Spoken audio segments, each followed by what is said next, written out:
السلام عليكم.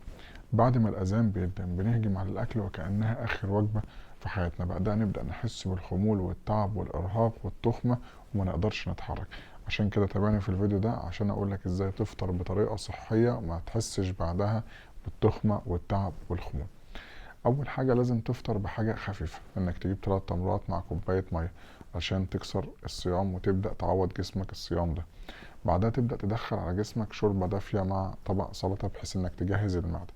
ما تدخلش كمية اكل كبيرة مرة واحدة على المعدة لان المعدة بتحتاج وقت علشان تشتغل. تاني حاجة انك تختار وجبة متوازنة تكون فيها بروتين زي الفراخ والسمك مع نشويات بسيطة زي الأرز مع الخضار. حاول بقدر الإمكان إنك تاكل ببطء وتمضغ الأكل كويس عشان تساعد عملية الهضم.